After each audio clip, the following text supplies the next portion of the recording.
आप सभी का स्वागत है मेरे चैनल अध्ययन दीप पर। आज मैं गोदान का भाग 2 लेकर आया हूं, जिसमें हम देखेंगे शहरी पात्र। प्रथम शहरी पात्र है राय साहब अर्थात अमरपाल सिंह। ये सेमरी गांव के निवासी है। पिछले सत्याग्रह संग्राम में कौंसल की मेंबरी छोड़कर जेल चले गए थे। ये राष्ट्रवादी, संगीत प्रेमी, ड्रामा के शौकीन, अच्छे वक्ता, अच्छे लेखक, अच्छे निशानेबाज हैं। पत्नी को मरे 10 साल, दूसरी शादी नहीं की। इनकी पत्नी को मरे 10 साल हो गए और इन्होंने दूसरी शादी नहीं की। इनके 2 बच्चे रुद्रपाल सिंह और जो लड़का है और मीनाक्षी जो कि लड़की है। जेठ के दशहरे के अवसर पर धनुष यज्ञ का आयोजन किया। पिता की संपत्ति के साथ साथ भक्ति भी इन्होंने पाई। परिवार बहुत विशाल था, सभी पैतृक रियासतों पर आश्रित थे।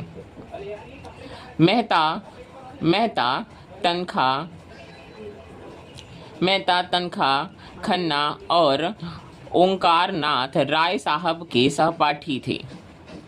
होरी से डांड वसूले जाने की खबर पाकर नोखे राम पर पूरा धन मांगता है।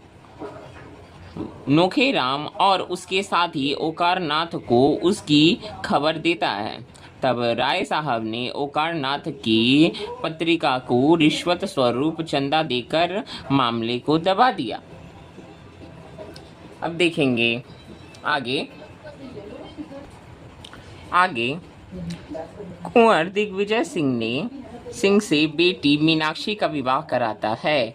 इनकी बेटी का विवाह किससे होता है? कुंवर दिग्विजय सिंह से। मीनाक्षी दिग्विजय सिंह के बुरे बर्ताव और अयाश प्रवृत्ति के कारण उसे छोड़ देती है। उपन्यास के आखिर में राजा की पदवी इन्हें मिलती है। डॉक्टर बीवी मेहता यूनिवर्सिटी में दर्शन शास्त्र के अध्यापक थे। धनुष यज्ञ के कार्यक्रम में पठान का रूप धारण करके सबसे आतंकित किया। विमेश लिंग में भाषण दिया। फ्रांस की अकेडमी ने इनकी रचना को शताब्दी की सबसे उत्तम कृति कहा है। आत्मसेवा से बड़ा इनकी नज़र में दूसरा अपराध नहीं था। घर गृहस्थी के मामलों में अनाड़ी थे।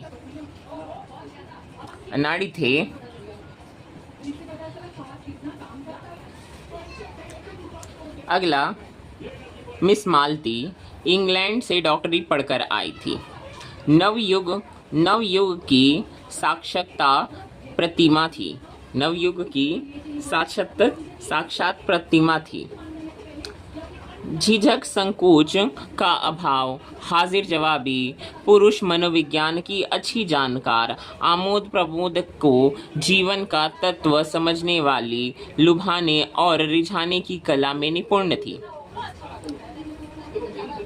राय साहब के यहाँ धनुष यज्ञ के कार्यक्रम में ओकारनाथ को शराब पीने की शर्त स्वीकार कर जीतती हैं। शिकार के दौरान मेहता से बात करते हुए मालती उसकी ओर आकर्षित हो जाती है। पिता इनके कौन थे? मी कॉल।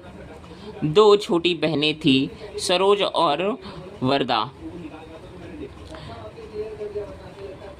विमेंस लीग की संस्थापक। ये कौन थी? विमेंस लीग की संस्थापक थी।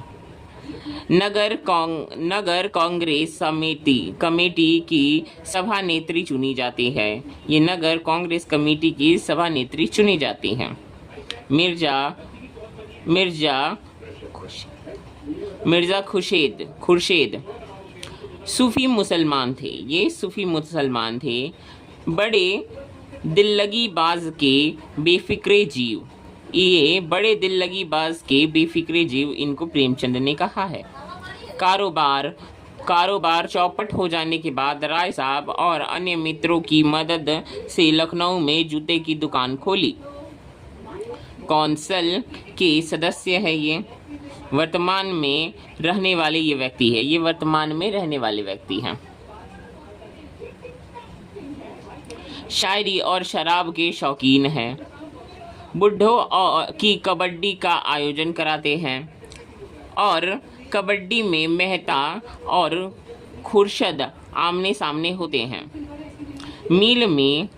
मील में मजदूरी घटने के विरोध में हड़ताल करने वाले संघ की सभापति है।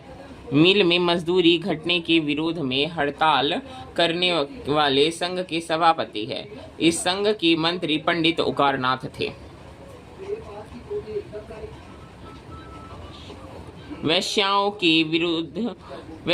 के उद्धार के लिए इनकी नाटक मंडली बनाते थे। वेश्याओं के उद्धार के लिए उनकी नाटक मंडली बनाते थे। मास्टर चंद्र प्रकाश शर्मा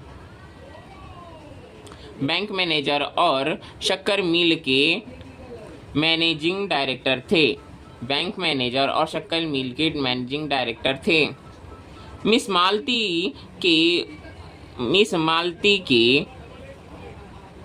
मालती के उपासकों में से एक थे। शिष्टता इनके लिए दुनिया को ठगने का एक साधन थी, मन का संस्कार नहीं था। चीनी मिल में आग लग जाने से कंगाली की हालत आ गई थी इनके ऊपर। चीनी मिल में आग लगने के कारण कंगाली का हालत आ गया था। अगला है गोविंदी देवी। ये मिस्टर खन्ना की पत्नी थी। कविता लिखने का इनको शौक था। मालती से अपने दाम्पत्य जीवन को खतरा महसूस करती थी। ये हो गए उपन्यास के प्रमुख और गौण पात्र। प्रमुख पात्रों को मैंने प्रथम वीडियो में दिखाया है और प्रमुख शहरी पात्रों को मैंने इस वीडियो में कवर किया है। अब देखेंगे प्रमुख गौण पात्र। ये है ओकारनाथ। ये दैनिक पत्र बिजली के संपादक थे। साहित्य की सेवा का ध्याय है। खुद को सिद्धांतों का पुजारी मानते हैं। पत्नी गोमती, इनकी पत्नी कौन है? गोमती। मिस्टर श्याम बिहारी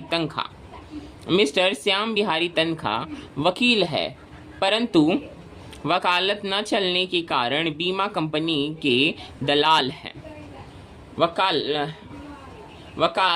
वकील है परंतु वकालत न चलने के कारण बीमा कंपनी के दलाल हैं। तालुकेदारों और महाजनों को बैंक से कर्ज दिलाते हैं। चुनाव के समय उम्मीदवार खड़े होने का व्यवसाय है। चुनाव के समय उम्मीदवारों को खड़ा करने का व्यवसाय है। अगला है राजा सूर्य प्रताप सिंह।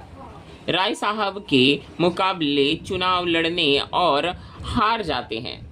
राय साहब के मुकाबले में चुनाव लड़ते हैं और हार जाते हैं। राय साहब के छोटे बेटे रुद्रपाल सिंह से अपनी बेटी का विवाह कराना चाहते हैं।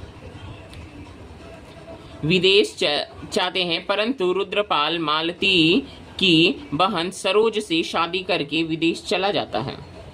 अगला चूहिया लखनऊ में गोबर झुनिया की पड़ोसी रहती